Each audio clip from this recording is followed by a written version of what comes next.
والله آسي والله آسو سجال بلودي أفره بين بيمك كسوريجي وقت قال آسي وقت قال آسي سجال بلودي أفره بين بكسوريجي حلو من أنت حاجة صب حد طريقة من مر صد ضيع الك عصبي هذا ما كانوا قالوا دق تانتاج مقرنسا ما يتم أركبان دوار عبد الرزاق وتهابي يقولي markii walaal leedku yiri boolid baa jiiday ee isbitaalka tagteen ee leedin cadeeyay in xaga lagu aasay waxa lagu aasay xabaalaha ay xaleeya qaar baa madaxii xanuunay qaar baa caadi ah qaar baa farxad ku dhacay qaar baa naxdi ku dhacday qaadan waa arrintu waqtigii xaqiisaba la qaadan lahaa waxa ka hadhay 3 cisho wali xaqiisa marka lama qaadanin wali xaqiisa laakiin waxay reerku bixiyeen xabaalo qodki halkani waa xaafadda State House ee magaalada Hargeysa waxa ka taagan sheeko la yaab leh oo dadka qaarkii u qaada waayay fajax ku noqotay sheekadan ka hadlaynaa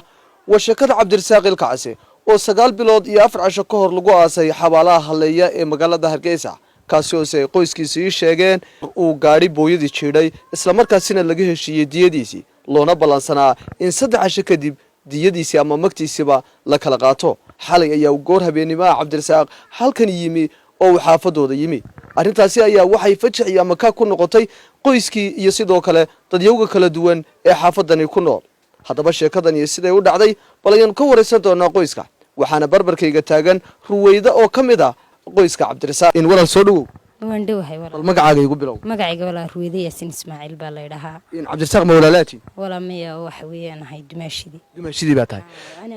bal sheekada Cabdirasaaq nooga waran walaal sheekada Cabdirasaaq kolkii hore wan weynay nin xanuunsanay magaalada Hargeysa dhinac kaga jiro buu ahaa in waxna loo soo sheegay booyadii halaya ku jiiday kadibna sidan saa u qabneen booyadii halaya ku jiiday in dhakhtarka weyn baan tagnay waxna sheegnay calaamaduhu inankaygu qabay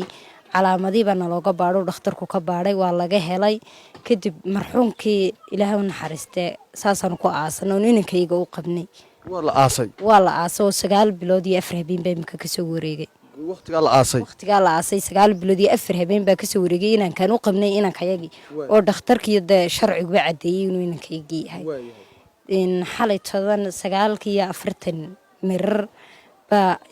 State House uu soo dhaxmaray inay yaro State House ku dhashay buu ahaa wax ku bartay Ilaahay miyirkiisa iyo maankiisa ka qaaday kolkii dambe cid wali garanayso kiyo halkaas soo socdaba dadku qaylinayaan baa la igu Ruweyda Ilkacsi saaxiibaashi ka soo baxay naxdin ka xuno ka argagax ka badan ma jirto cashan karinay daban dul fadhiyay waan ku dul dhacayba gabadh bay dul fadhida way iga qabato xagaas oo kale istaagay ilaa xalay ilaa saaka gurigayga wallahi jaam waxa jaam gareemka dadka jaam gareeyay naxdin ka xun ma jirta qofkiini oo dad ku ogeyd inuu dhintay oo qof kale weegan oo aasanay kadibna soo baxay naxdin iyo farxad labadaba waa loo dhintaa wad ogtahay marka dadkan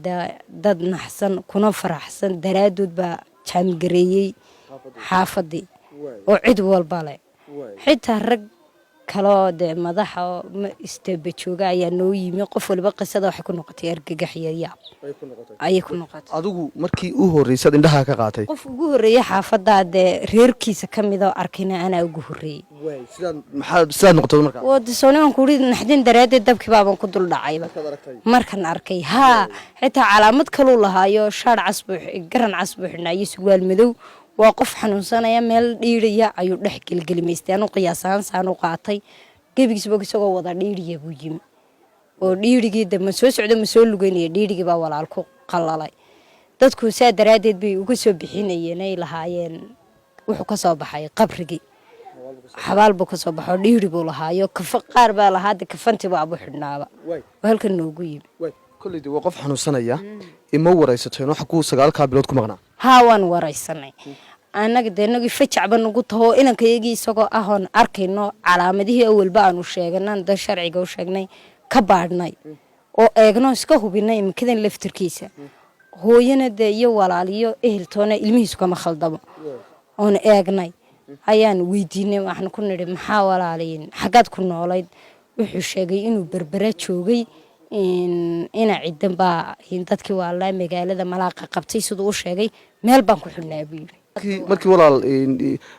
laydinku yidhi boolid baa jiidhay ee cusbitaalka aad tagteen ee laydin caddeeyey in xaggaa lagu aasay waxaa lagu aasay xabaalaha xalleeya gaarigii jiidhay ma la qabtay mise u baxsaday may waa la qabtay shaqadaa waxaa qabsatay taraafikada in soo qaaday meydka talaagada gelisay soo baahisada facebook iyo dhulalkaas markaad jiidhay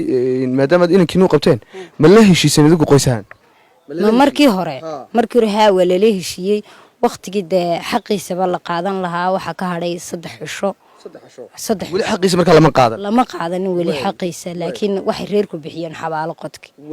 goormaa loo balansanaa inay balansanaa 2 oo 3 cisho naga xigto 3 cisho ka hor buu markaa imika inanka yimi annagoo kuna faraxsan dee naxdinna ay tahay adiguba dareemi karaysid bal imika xaalkiisa caafimaad weynagana waynu galnay oo waa xanuunsanaya bal dadka uga warbixi wallaahi xaalkiisa caafimaad way adag yihiin hadda wuu xanuunsanayaa matag buu wadaa dee ummadda islaamka muxsiniinta meel kastay ku nool yihiinba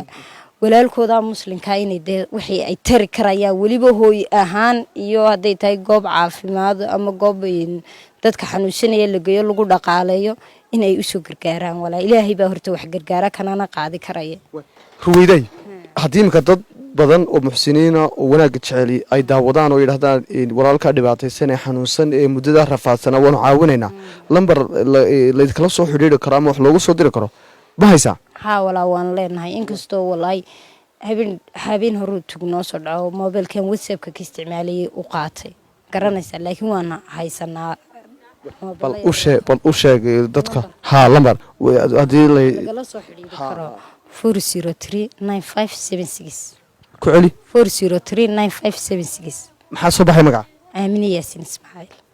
yaasin ismaaciil daawadayaal barbarkayga waxa taagan Safiya Nuur waa shakhsigii ugu horeeyay ee Cabdirasaaq indhaha ka qaada maama soo dhaw waan dhaway maama bal xalay iyo say wuxuu dhaceen maama inanka waan laayana waxna lagu dhinto dhimashaan ku tirinaynaa waan naxnay ama waan aan filanayba xalay bayna meel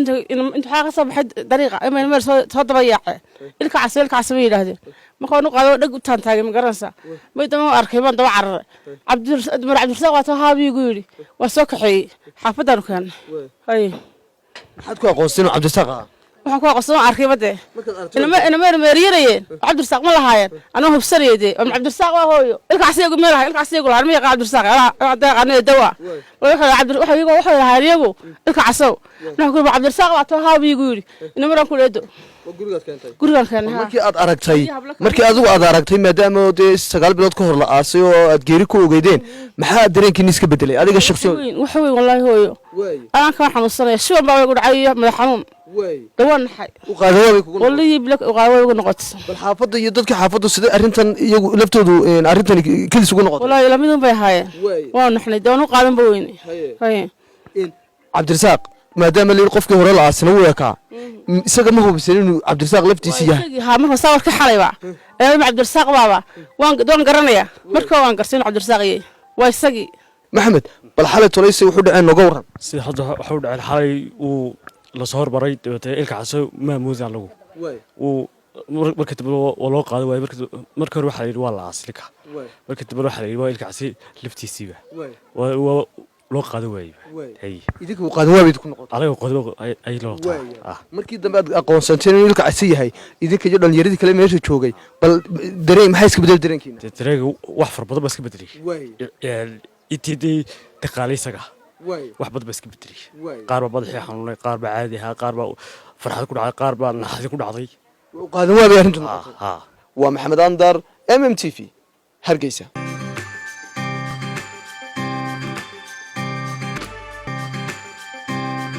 caana xilwa cab oo carruurtaada